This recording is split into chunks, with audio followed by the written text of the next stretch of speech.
Are you an empath that has been looking for ways to master your emotions? Are you tired of the effects of you being an empath impacting your life to the point where you like, I don't know how to say no, or I'm always taking on somebody else's emotions that I don't really feel or care how it impacts me. Just as long as they're okay, then I'm okay. If so, then you've landed on the right video, because in this video I'm going to be sharing with you 5 ways that you can master your emotions as an empath.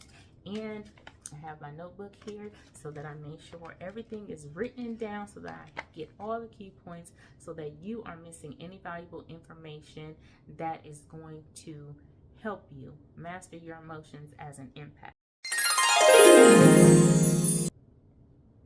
Okay, so we're going to start with tip number 1, which is recognize your emotions and label the triggers. Okay, recognize your emotions and label the trigger. What does that mean? That means something like this. Hey, you know what?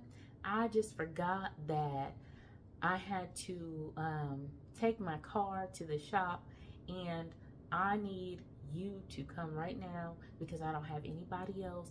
And if you don't come, then people play on your emotions. And you're like, okay, right now I'm doing it.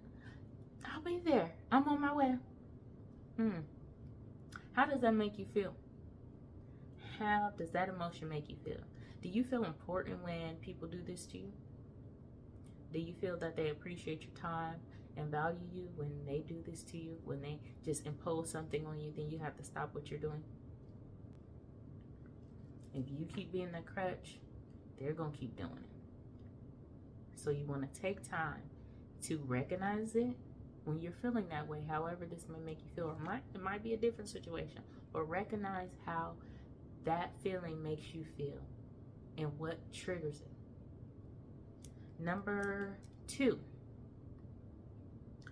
observe the effects and impact it has to your feelings, which I was just talking about. So, if people are always kind of intrusive on your time, your feelings, and just knowing that you are the type of person that's going to offer their help, offer their support, what does giving up yourself all the time or taking on somebody's feelings all the time? For example, let's say somebody that you really love needs to make a serious decision in their life, and it's like you're more worried about it than they are. You're taking on this personal feeling while they're not worried about it. They're out like lollygagging, or they're like, I'm too scared to make this move, or whatever the situation is, but you have taken on this feeling for them, and it's hurting you more than it's hurting them. So again, how is that impacting you? Number 3,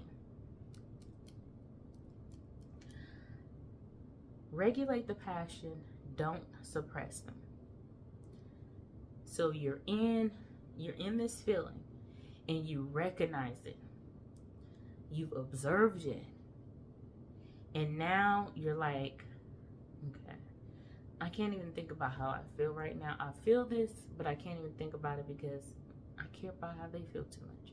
I care about what happens to them in this situation too much.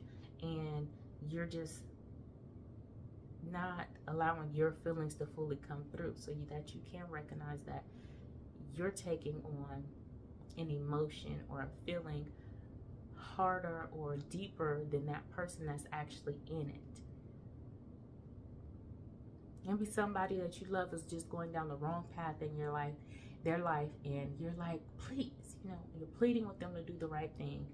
You've talked to them, you've gave them resources to help as much as you can, and they're still not getting it, but yet you are the person that is in the most grief. But you can't even realize it because you're not allowing those feelings to come through. You're suppressing them. You're letting them fall back. Bring them forward. Okay? Regulate them. If anything is resonating with you in this video, common. Maybe you have a family member that's like that. Maybe you have a partner that's like that. Maybe you have a coworker or somebody that you care about that is like this. Number 4. I love keep a journal. Document your mood. When you keep a journal, like I said, you can always go back and reflect. You can see your growth. Keep a journal. When you get triggered by something and you can't handle your emotions, maybe you're just crying because you're like, I've been praying, for this person to change or to do this, or I've been praying for this thing to change for me and whatnot, and it hasn't happened, and you're crying, or you're getting stressed and depressed, and you're trying to understand, like, okay, how am I going to get this? Or you're going to be able to understand when these things onset. You're going to go back and you have a track record that you can go back, and then that helps you back to point number 1 of recognizing and labeling those triggers. You have this thing, and you can start picking them out and moving them over into the category. Trigger, trigger, trigger. Number 5. Know when to express yourself and when to ignore. Honey, don't let people walk all over you, because they will. And trust me, people are very manipulative. They know what to do to get you to do what they want. So that may look something like this. Let's go back to the first example. I need you to come right now because I forgot, which they remembered. They just was like, it doesn't matter what time I call this person or something, they're gonna come and do it. And you're like, I'm not gonna say anything. You're like, I'm not gonna say anything. I'm just gonna go ahead and do it. Is it gonna keep serving you to keep jumping and doing what this person wants all the time? Is it gonna keep serving you to take on these emotions all the time while these people that are taking advantage of you being an empath, a person that can truly connect to a person's feeling and sharing that emotion with them? Is it going to keep serving you that you care more than they do? Ask yourself, if you don't speak up, but in your mind and your whole being, you're like, I want this to change. Like, it keeps happening. It needs to change. Guess what? That change starts with you. That change starts with you saying, you know what? It's time for me to speak up. It's time for me to tell this person, you know what? Hey, I've been there for you as much as I can. And I've given you resources. I've helped you. I've talked to you. I've cried with you. I've prayed with you. I prayed for you. And now I need you to take some action in your life to make sure that these repeated patterns are not carrying out, because they're actually imposing on how I feel. You know, I'm not feeling well when you do XYZ. I'm worried about you all the time. And right now I have to take a step back so that I can work on me too.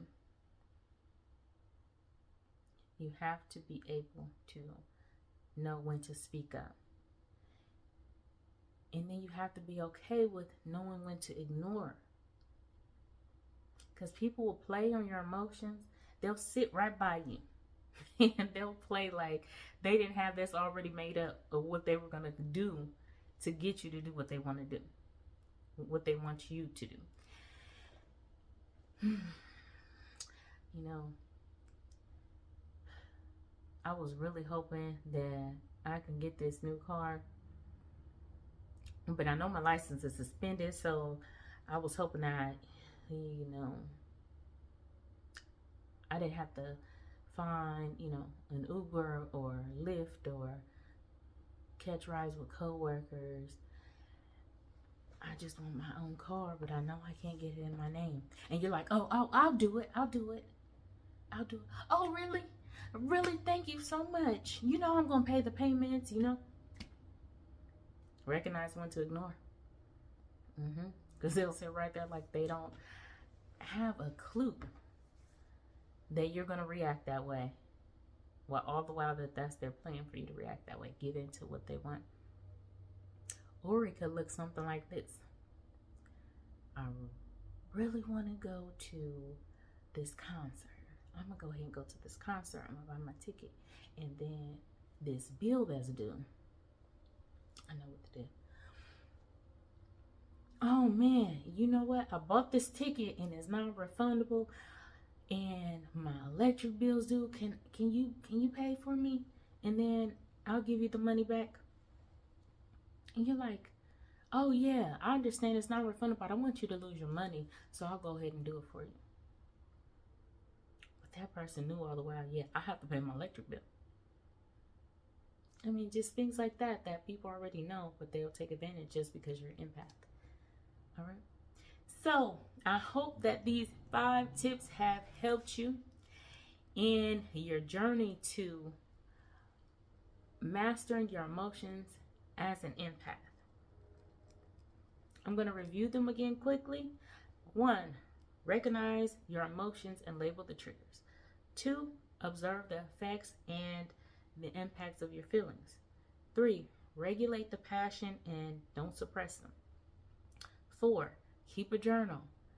Document your mood. I always stress this, keep a journal.